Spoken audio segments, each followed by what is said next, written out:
¿Cuánto tiempo dirías, cuánto tiempo crees que lleva Trump esta vez en la Casa Blanca?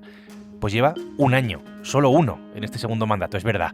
Un año de aranceles, de bombardeos, de quitar tiranos, de amenazas, de romper con aliados históricos, de una política migratoria durísima dentro del país y de actuar casi como una especie de monarca de rey absoluto. Este es el nuevo orden mundial del rey Trump. Soy Javier Atard y hoy es lunes, es 19 de enero. El Mundo al Día, un podcast del Mundo.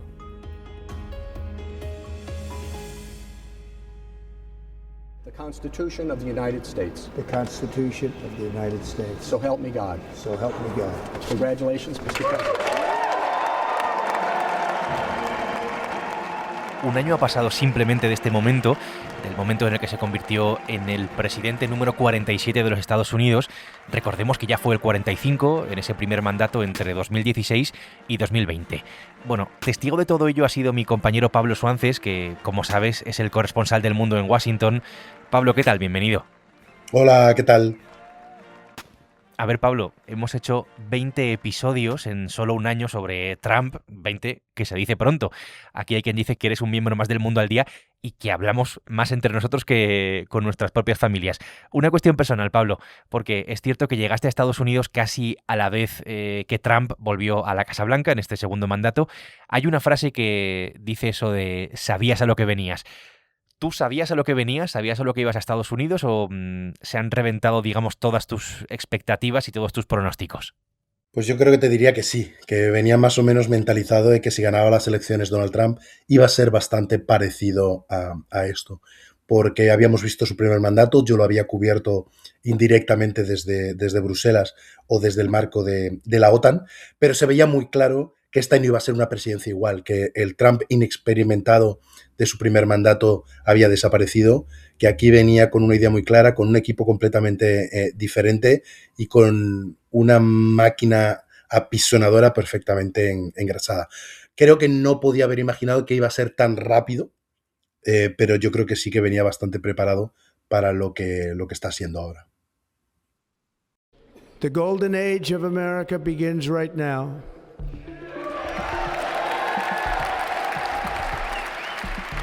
Hay un detalle que me parece interesante y es que Trump dijo en su discurso inaugural hace un año que la edad de oro de Estados Unidos, la edad dorada de Estados Unidos, empezaba justo en ese momento. No sé, Pablo, si podemos decir que estamos ante un cambio de época, por lo menos. Lo digo porque si nos fijamos en cómo está actuando Trump de cara al mundo en este segundo mandato, pues parece que hay un nuevo orden mundial que se está abriendo paso.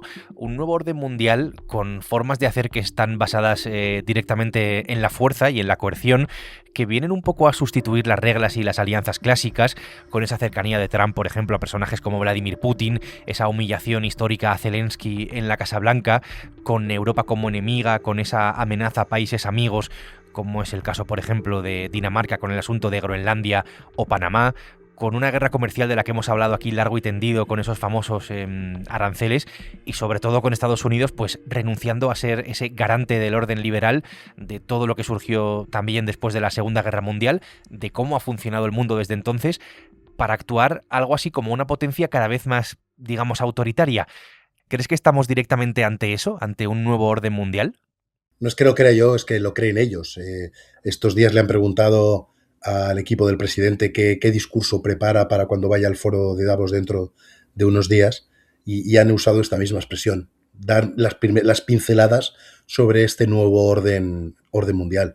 Los periodistas, los historiadores, los sociólogos y politólogos nos desgranamos estos días, intentamos encontrar cuál es el término que mejor se ajuste a lo que estamos viendo, ¿no? El año pasado el Mundo habló preparando su agenda para 2025 del fin del siglo XX. Aquí estamos hablando desde hace meses pues de una internacional y liberal, de una nueva eclosión de insurgentes, del fin de Bretton Woods, del fin del orden internacional basado en reglas, de una especie de neomonarquismo con un nuevo monarca absoluto, de lo que los alemanes llaman Zeitenwende, una especie de punto de inflexión histórico con un mundo que se va desintegrando cuando no hay otro exactamente que se haya formado todavía. Y Trump es el representante orgulloso de esto. Yo creo que claramente quiere y disfruta con esta etiqueta de un nuevo orden. No creo que tenga la idea muy clara de qué es a lo que aspira. Donald Trump es una persona muy veleta, que cambia de opinión muy fácilmente, que va improvisando, como habla 1, 2 o 3 horas al día con los medios de comunicación, improvisa constantemente. Pero sí que tiene unas cuantas obsesiones recurrentes. Y varias de ellas tienen que ver con este orden internacional. Sostiene, sin ningún tipo de criterio de ajuste a la realidad histórica, que a Estados Unidos le ha ido muy mal con la globalización, que a Estados Unidos le iba mejor en el siglo XIX con los aranceles antes que con la vida actual, y cree que Estados Unidos es un pagafantas del orden internacional y que todo el mundo ha abusado, y cree con una concepción muy básica y muy vasta en el sentido más amplio de la palabra del poder, que no sirve de nada ser la mayor potencia del mundo, no sirve de nada ser el hombre más poderoso del mundo, si no utilizas todo ese poder, toda esa palanca, pues casi para hacer lo que te dé la gana, o por lo menos lo que va a ser mejor para ti, para tu familia y para tu país. Good-looking people, young, beautiful people. I hate them. You hate standing here with all this power behind you. But I got power too. It's called the United States military. I don't care. Esta escena creo que dice mucho de cómo es Trump y de lo que es, básicamente. Lo explico. Está recibiendo en la Casa Blanca a un equipo de hockey sobre hielo que acaba de proclamarse campeón del trofeo más prestigioso de este deporte, y hay un momento en el que él se da la vuelta y empieza a saludar a algún jugador, creo que al capitán. Se vuelve a girar, vuelve a donde estaba, al micrófono, y bromea diciendo algo así como: mira, la gente joven y guapa, la odio, es lo que dice. Y dice que odia estar ahí con todo ese poder detrás. Pero dice: yo también tengo poder, se llama Ejército de los Estados Unidos, así que me da igual. En fin, está bromeando, pero creo que esto pues describe bien algunas de las caras de este personaje. Pablo, Trump dice que ha parado, no sé ya por dónde va la cuenta, 7, 8, no sé cuántas guerras. Tanto es así que dentro de su ego pues se cree merecedor del Premio Nobel de la Paz. Solo hay que ver, ¿no?, la sonrisa que puso el otro día cuando se lo entregó María Corina Machado. Y es verdad que Trump no esconde que quiere pasar a la historia, como sea, que quiere ser, esto lo comentamos el otro día, el primer presidente de Estados Unidos que amplía el territorio del país en muchísimo tiempo. Y lo cierto es que ha puesto claramente el foco en la política exterior. Venezuela, Israel y Gaza, Palestina, Irán, Groenlandia, Canadá y México. Este es un giro bastante claro, creo, con respecto al primer Trump, ¿no?, al Trump de su primer mandato, que, por cierto, tanto defendió esa teoría MAGA tan centrada, Pablo, en América para adentro, ¿no?, en América primero. Sí que hay un giro, claro. La corriente, o sea, el núcleo del movimiento MAGA y de él como líder del movimiento MAGA, Make America Great Again, era esta idea de tenemos que recogernos hacia adentro.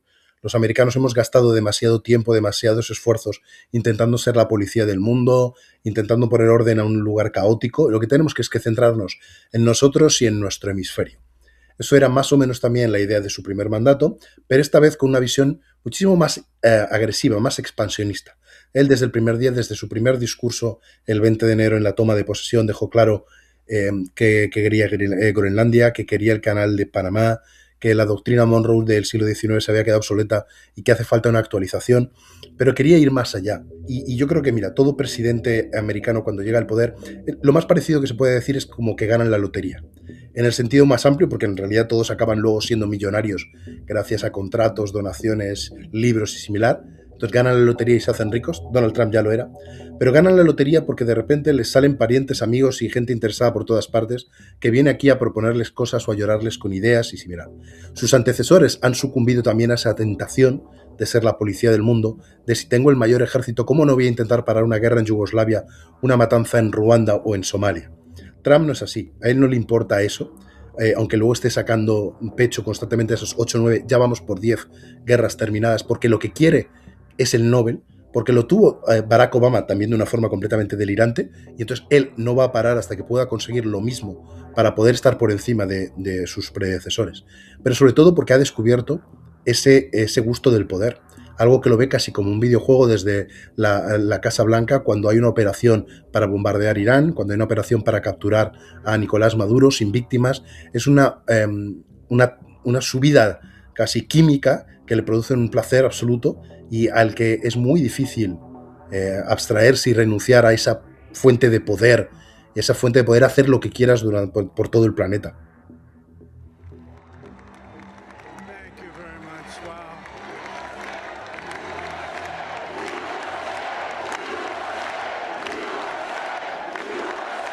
Y Y este giro, pues choca directamente contra su movimiento político. Pablo, ¿esto le genera cierta desafección a Trump dentro de los suyos? De alguna manera, le lastra? Porque es verdad que el mundo MAGA le reclama sin parar, por ejemplo, que publique la famosa lista de clientes, de contactos y de encubridores de Jeffrey Epstein, algo que Trump pues no ha hecho y sobre lo que especuló durante mucho tiempo antes de volver a la Casa Blanca.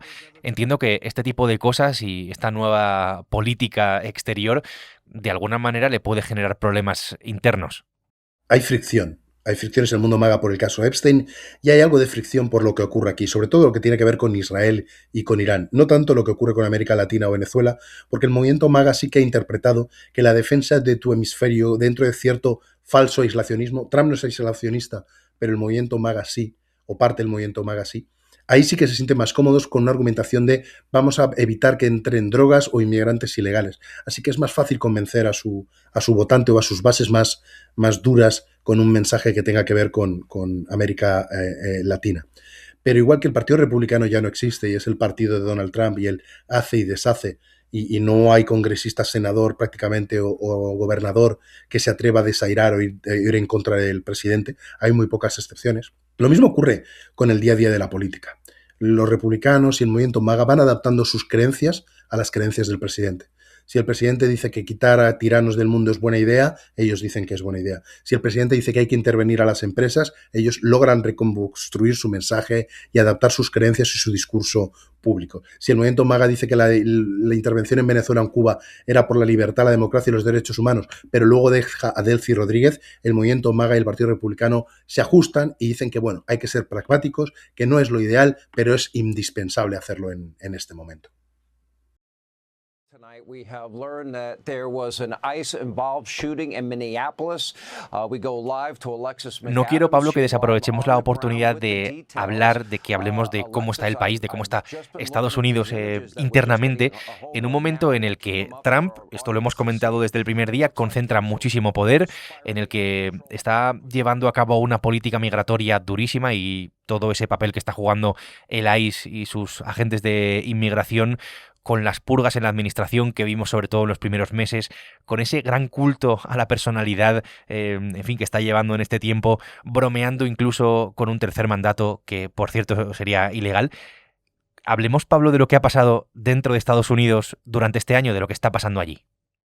Pues mira, cada vez se parecen muchos más. Déjame usar la imagen, los oyentes lo entenderán y sabrán encuadrarlo históricamente, con la idea de una especie de monarquía absoluta, con un presidente que tiene inmunidad casi total para sus actos oficiales, porque eso lo ha dicho el Tribunal Supremo, que ha convertido a la Casa Blanca en una especie de Palacio de Versalles muy dorado, que tiene una corte itinerante que va entre Washington y Mar-a-Lago, que recibe visitas diarias de gente que viene a rendir pleitesía a cambio y que le trae regalos en busca de prebendas, lingotes de oro, relojes de oro, la medalla de un premio Nobel, con una familia real que se está enriqueciendo, ganando miles de millones de dólares, con su familia ocupando los puestos principales, desde embajadores en París, como es el padre de su yerno, o en Atenas, como es la ex prometida de su hijo.